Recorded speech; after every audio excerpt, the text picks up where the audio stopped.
Hey everyone, welcome back for another deep dive. We love to geek out on the data here, and today we're diving headfirst into Central Texas real estate. Always an exciting topic. It is, and especially right now, I feel like things are shifting so much every month, brings a new surprise. Absolutely. It's a dynamic market for sure. That it is. So we've got fresh data from October covering Travis Williamson Hayes and Bastrop counties, the usual suspects. And to help us break it all down, we've got our real estate expert here. Happy to be here. Those numbers are telling some interesting stories, let me tell you, especially when we compare them to last year's. Okay, so let's start in the heart of it all, Travis County. What jumps out at me is that 10% jump in closed sales compared to last October, 956 homes sold. Wow. But at the same time, the average days on market are up to 72 days. That's a whole 18% increase from last year. So things are moving, but maybe not quite as fast. Yeah, you're right. It's like that sense of urgency we saw last year. It's just not quite there anymore. Buyers are taking a breath. They're being a bit more selective. Not quite the feeding frenzy we saw, right? Exactly. And that's reflected in the prices, too. They're still up slightly in Travis County to $704,788, but it's not the crazy double-digit growth we were seeing before. So more of a moderate pace overall. Definitely. Now, what about the luxury market in Travis County? I'm seeing a 7% jump in sales year over year, with the average price hitting $1,813,442. It's, well, a pretty hefty price tag. It is. But clearly some people are still comfortable spending that kind of money. We're seeing a significant increase in sales over $2 million and even $3 million. You kidding? Nope. 32 sales over $2 million. That's up 23% from last year. And get this, a whopping 60% increase in homes sold over $3 million with 16 sales in that category. So the high rollers are feeling pretty good about the market then. It seems that way. Maybe they see luxury properties as a safe bet in these uncertain times. Interesting. Okay, so Travis County is holding strong, but at a more measured pace. Yeah. Let's shift gears a bit and head north to Williamson County. What's the picture looking like there? Williamson County is definitely showing some signs of cooling down. It's still a very active market, but things are definitely not as hot as they were last year. Sales were up slightly, just 2% year over year, and the average sold price actually dipped a bit down, 0.5% to $476,132. So not a huge drop, but still a shift in direction. Right, and I think that's what's important to note here. The market is definitely adjusting. We saw that tremendous growth in Williamson County over the past few years, and that kind of rapid appreciation just can't go on forever. So things are settling into a new normal. Exactly, and we're seeing that reflected in the days on market, too. Just like in Travis County, Williamson County saw a 16% increase in average days on market, reaching 65 days. So buyers are taking their time, not feeling the need to jump on the first listing they see. Right. They have more options to choose from as inventory gradually increases, and they're being more discerning in their decision making. Okay, so we've got Travis County showing some moderation and Williamson County hinting at a possible cool down. Uh-huh. Now let's head south to Hayes County. This is where things start to get really interesting.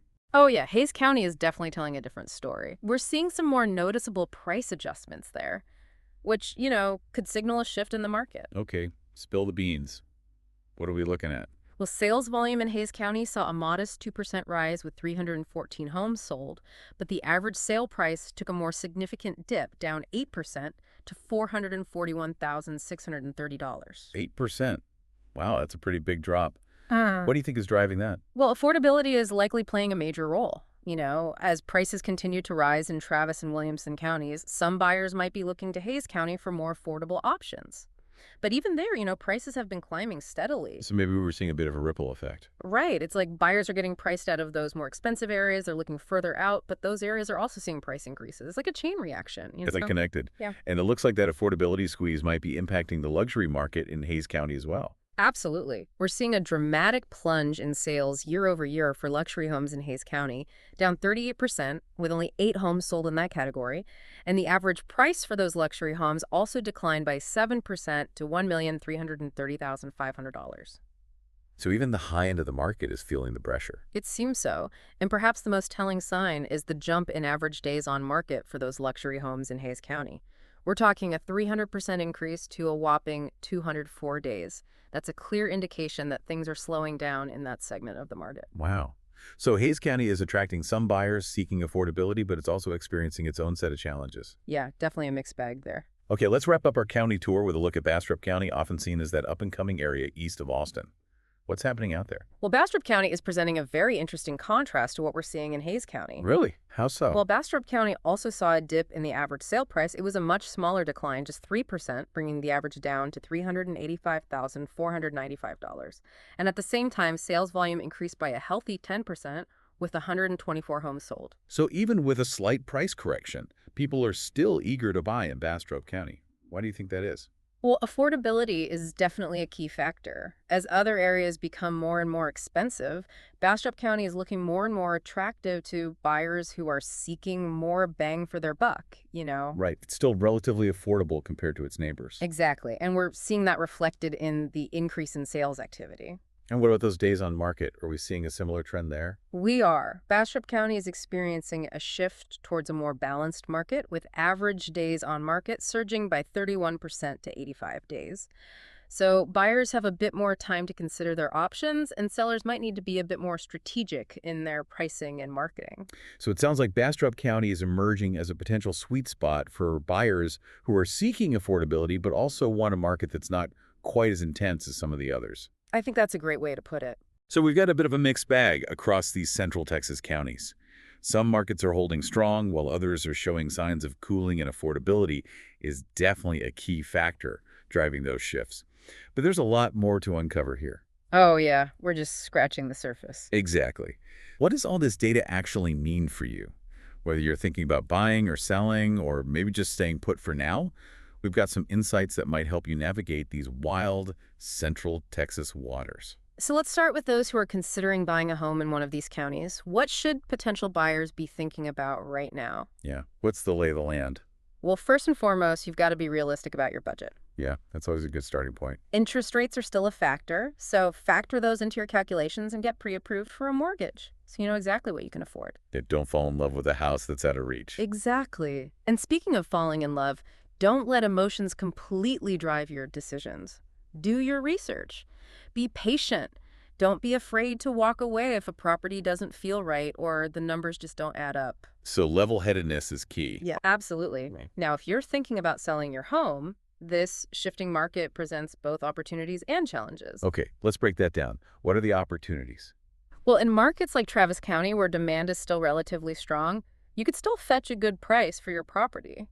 But you might need to be more strategic with your pricing and marketing to really stand out. Right, those days of just sticking a for sale sign in the yard and getting multiple offers above asking are probably over. Probably. And in markets like Hays County, where prices are softening, you might need to adjust your expectations and be prepared to negotiate. So flexibility is key for sellers too. Absolutely.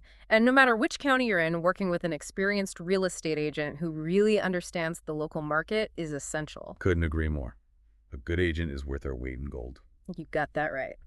Now, for those of you who are happy to stay put for now, watching these trends can still be valuable. Oh, how so? Well, understanding what's going on in the market can help you make informed decisions about renovations or refinancing or even just planning for the future. Makes sense. Knowledge is power, right? Exactly.